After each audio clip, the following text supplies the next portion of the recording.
Boa tarde, hoje é quarta-feira, 1º de dezembro, e o Senado Notícias está no ar.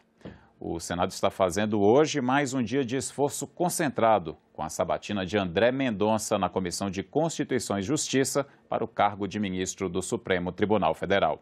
A repórter Carla Benevides está lá perto da sala da CCJ. Boa tarde, Carla. Quais são as últimas informações? Boa tarde, Hermes. Boa tarde a todos que nos assistem aqui pela TV Senado. Hermes, a sabatina começou às 9h30 da manhã, portanto, a gente já tem aí 3 horas em que André Mendonça, ex-ministro da Justiça e da Advocacia Geral da União, está aí respondendo as perguntas dos senadores.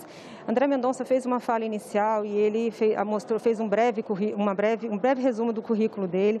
Depois ele fez alguns compromissos, assumiu alguns compromissos. Um deles foi em respeitar as decisões dos poderes legislativo e do executivo. Disse também que vai defender o Estado laico e a liberdade de imprensa. Ele disse que, apesar de ser evangélico, a religião não irá pautar o seu trabalho no Supremo caso ele seja aprovado, a indicação dele seja aprovada. Vamos ouvir esse trecho.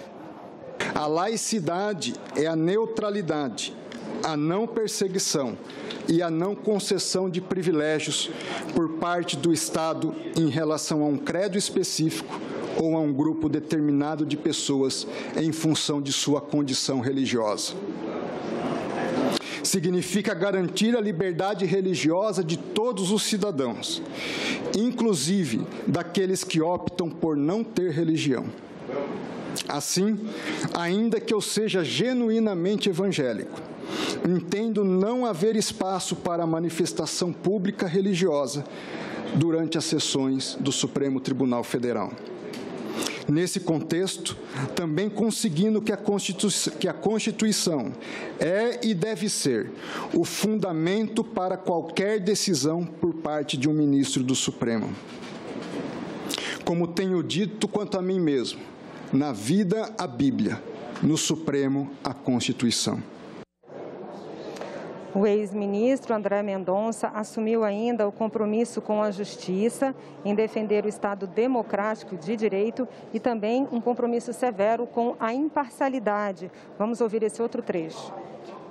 Como juiz da Suprema Corte, caso Vossas Excelências me concedam essa honra, darei tratamento igualitário e imparcial a todas as partes, seja Estado ou particular, acusação ou acusado, governo ou oposição, ricos ou pobres, homens ou mulheres, assim como pessoas de qualquer orientação sexual.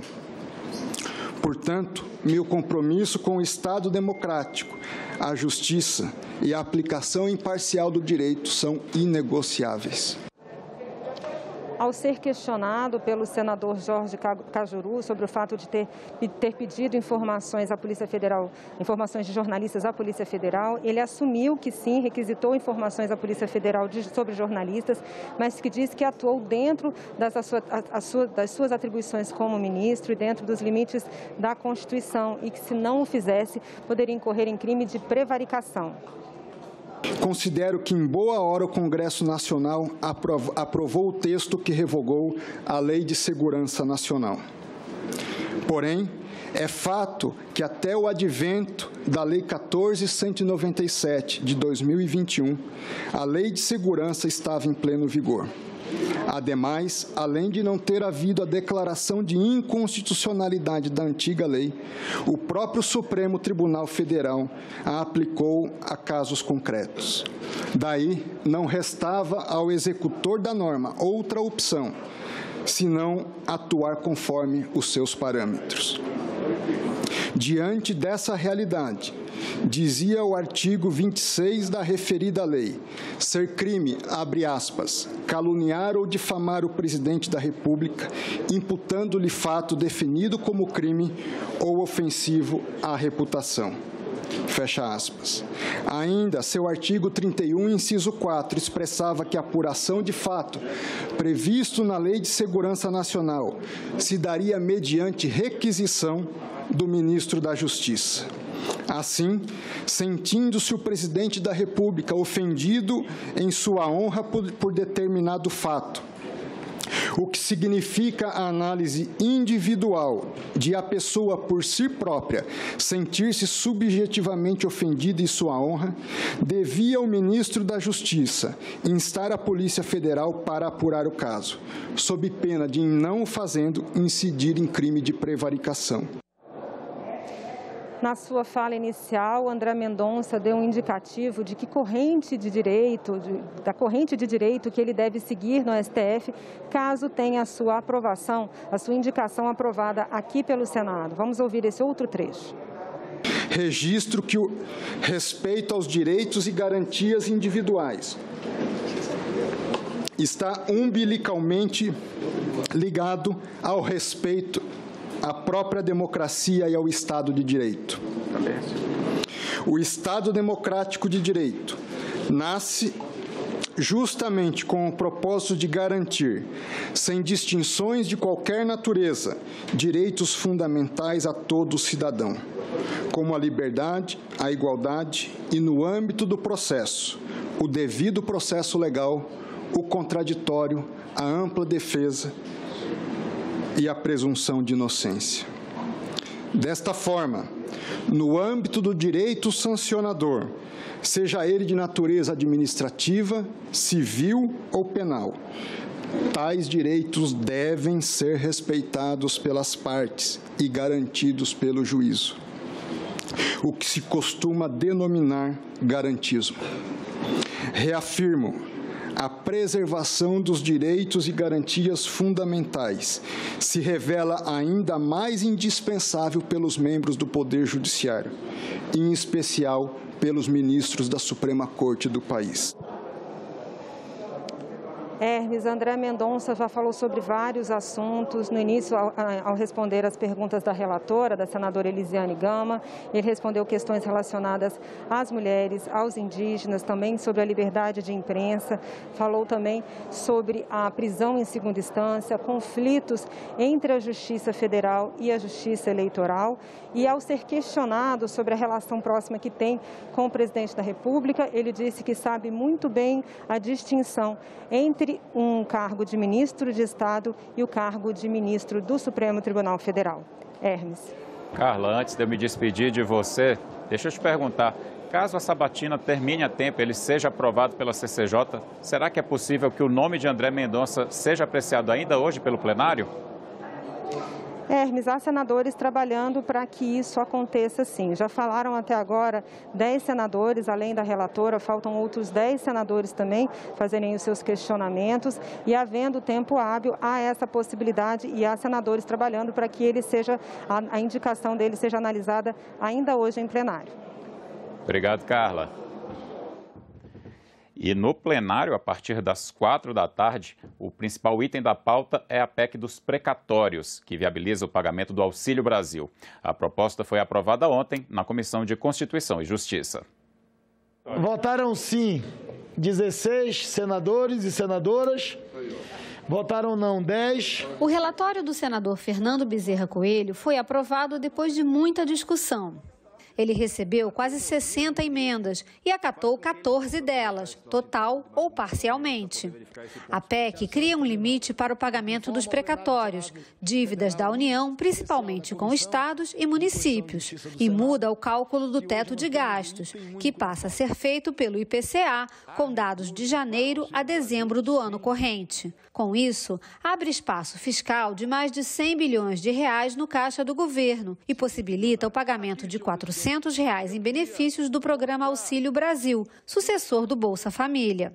O texto aprovado pela CCJ manteve a base do que veio da Câmara dos Deputados. Para reduzir as resistências à proposta no Senado, o relator se comprometeu a tornar o Auxílio Brasil permanente. Pelo texto, ele valeria apenas até dezembro de 2022. O relator também incluiu a garantia de que a verba liberada com a PEC será vinculada aos gastos do programa e a despesas previdenciárias ligadas ao salário mínimo. Criou ainda um fluxo de pagamento dos precatórios precatórios, para que eles sejam mais previsíveis. O relator também acatou a sugestão de retirar os precatórios do antigo Fundef, do teto de gastos. Eles estão entre as maiores dívidas da União, cerca de 16 bilhões de reais. O relatório aprovado também prevê a criação de uma comissão mista para fazer auditorias nos precatórios e em sua gestão. Foram definidas ainda as prioridades de pagamento. Primeiro, as dívidas de até 66 mil reais. Depois, os precatórios de natureza alimentícia, de pessoas com mais de 60 anos ou deficiência física. E só então, as dívidas com valores mais altos. Houve um grande esforço desta relatoria, em contato com as lideranças da Casa, com o governo, de construção de um texto que alcançasse maior consenso entre as senhoras senadoras e os senhores senadores. Para tanto, procedemos a alterações pontuais no voto anteriormente proferido, várias de natureza meramente redacional, com o fim de aperfeiçoar e aprimorar a proposta. Nesse trabalho, contudo, mantivemos como norte o objetivo de garantir espaço fiscal para as ações sociais de amparo aos brasileiros, bem como de manutenção das regras de responsabilidade fiscal que consideramos importantes conquistas do povo brasileiro. E ontem o plenário do Senado aprovou o nome de 20 autoridades que assumirão postos estratégicos do governo, dentro e fora do país. A primeira indicação aprovada foi a de Otto Eduardo Fonseca de Albuquerque para a diretoria da Comissão de Valores Mobiliários. Atualmente, Otto cursa doutorado em Direito na Universidade de São Paulo. Ele foi sabatinado pela Comissão de Assuntos Econômicos em julho deste ano. Está aprovada a indicação do senhor Otto Eduardo Fonseca de Albuquerque Lobo para exercer o cargo de diretor da Comissão de Valores Mobiliários, CVM. Será feita a devida comunicação à Presidência da República. Em seguida, senadores votaram a favor do diplomata Otávio Brandelli para que assuma a chefia da representação brasileira na Organização dos Estados Americanos. Já Raimundo Carreiro Silva foi aprovado para o cargo de embaixador do Brasil em Portugal.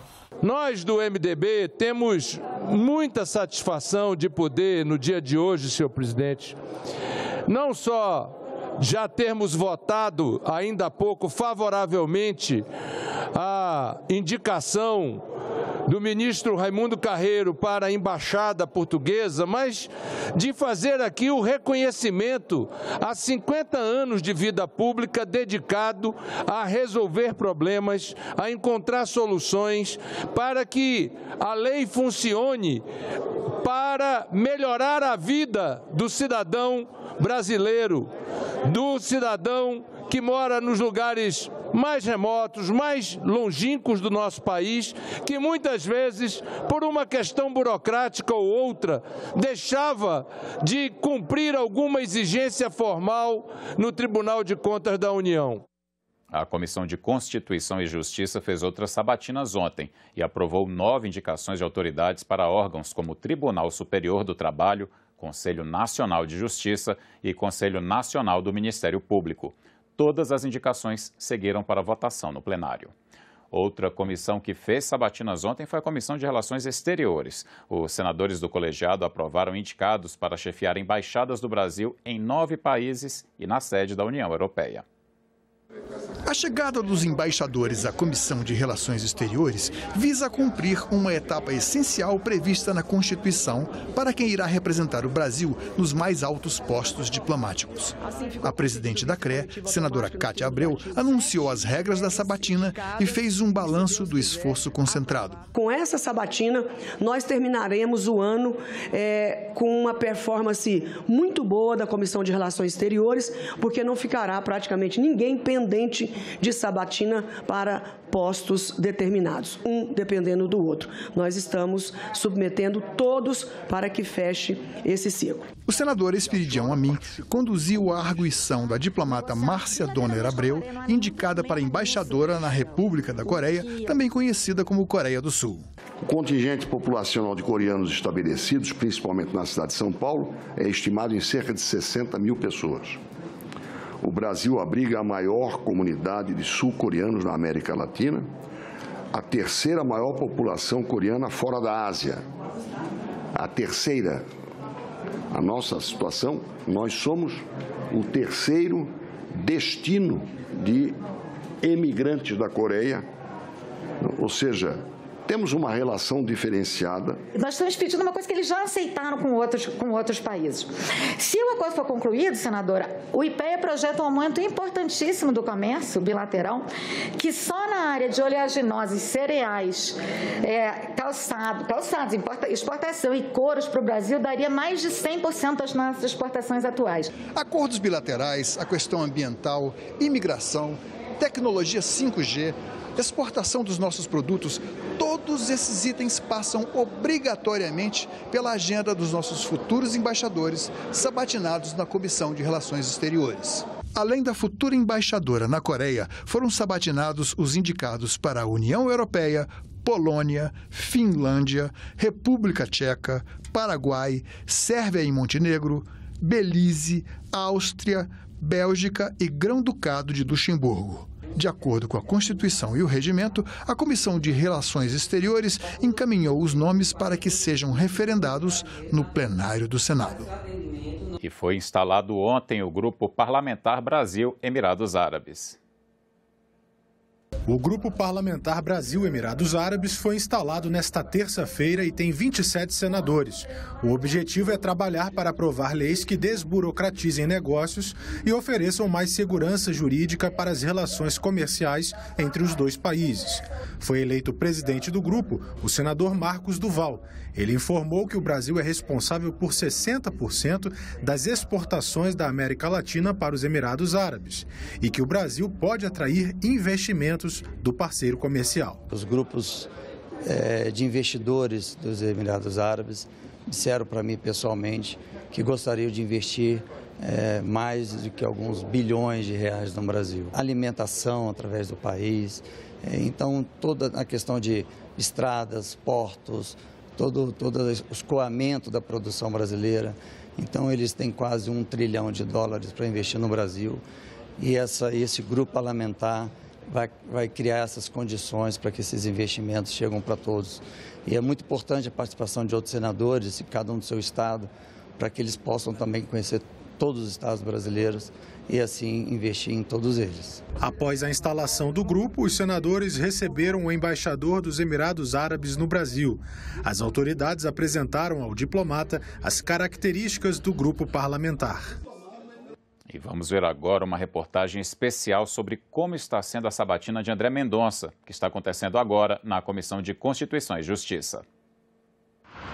Ex-ministro da Justiça e ex-advogado-geral da União, André Mendonça foi indicado pelo presidente Bolsonaro para ocupar a vaga aberta no Supremo Tribunal Federal com a aposentadoria do ministro Marco Aurélio Mello. A indicação dele chegou ao Senado em agosto e, durante esse período, houve muita polêmica por causa da demora do presidente da comissão, senador Davi Alcolumbre, em marcar a sabatina. André Mendonça chegou ao Senado acompanhado da mulher e dos filhos e foi direto para a sala da comissão sem falar com a imprensa. Na fala inicial, ele destacou a trajetória pessoal, profissional e atuação na AGU e no Ministério da Justiça. Prometeu independência para julgar e compromisso com a democracia e o Estado Democrático de Direito. Me comprometo com a democracia e a defesa do Estado Democrático de Direito. A democracia representa uma das maiores conquistas da humanidade. Seja a partir da construção histórica na Inglaterra, seja a partir das revoluções liberais na França e nos Estados Unidos no século XVIII. O regime democrático tem sido fundamental para se garantir o pluralismo político, bem como a dignidade da pessoa humana e a convivência harmoniosa de todos os cidadãos. Assim, reafirmo meu irrestrito compromisso com o Estado Democrático de Direito, conforme expresso desde o preâmbulo da nossa Constituição. Dentro dessa perspectiva, inclui-se o compromisso de respeitar as instituições democráticas, em especial a independência e a harmonia entre os poderes da República. O Poder Judiciário deve atuar como agente pacificador dos conflitos sociais e garantidor da legítima atuação dos demais poderes, sem ativismos ou interferências indevidas nesses. Afirmo meu compromisso em respeitar as decisões e as ações, tanto do Poder Legislativo como do Poder Executivo, sempre que adotadas no exercício regular das suas atribuições e conformes à Constituição. Também ressaltou o compromisso com o sistema de justiça e o Estado laico. André Mendonça é pastor presbiteriano. A indicação dele foi marcada por polêmica, principalmente pelas falas do presidente Bolsonaro de que a vaga seria ocupada por alguém terrivelmente evangélico. Me comprometo com o Estado laico, considerando discussões havidas em função de minha condição religiosa. Faz-se importante ressaltar a minha defesa do Estado laico. A Igreja Presbiteriana, a qual pertenço, uma das diversas igrejas evangélicas de nosso país, nasceu no contexto da Reforma Protestante, tendo como uma de suas marcas justamente a defesa da separação entre Igreja e Estado. A laicidade é a neutralidade, a não perseguição e a não concessão de privilégios por parte do Estado em relação a um credo específico ou a um grupo determinado de pessoas em função de sua condição religiosa. Significa garantir a liberdade religiosa de todos os cidadãos, inclusive daqueles que optam por não ter religião. Assim, ainda que eu seja genuinamente evangélico, entendo não haver espaço para a manifestação pública religiosa durante as sessões do Supremo Tribunal Federal. Nesse contexto, também conseguindo que a Constituição é e deve ser o fundamento para qualquer decisão por parte de um ministro do Supremo. Como tenho dito quanto a mim mesmo, na vida a Bíblia, no Supremo a Constituição. Portanto, na Suprema Corte, defenderei a laicidade estatal e a liberdade religiosa de todo o cidadão, inclusive dos que não professam qualquer crença. Logicamente, caso vossas excelências venham a dar-me seus votos de confiança para vir a integrar o tribunal. No parecer favorável à indicação, a relatora, senadora Elisiane Gama, destacou que André Mendonça preenche todos os requisitos para o cargo, que a avaliação dela foi técnica e que o fato dele ser evangélico não pesou no parecer favorável. Por se tratar do indicado, integrante do movimento protestante, recai sobre ele grandes responsabilidades e compromissos com o Estado laico e a democracia. André Mendonça foi questionado sobre os mais diferentes assuntos. A relatora perguntou, por exemplo, a posição dele sobre a liberdade de imprensa. Defenderei como um direito essencial para a construção da democracia. Não só não deve haver censura prévia, como também não deve haver restrição à atuação livre da imprensa. Sem imprensa livre não se constrói uma democracia. Ficamos por aqui. Você pode rever as reportagens desta edição na nossa página na internet, senado.leg.br/tv. Muito obrigado pela companhia e até a próxima.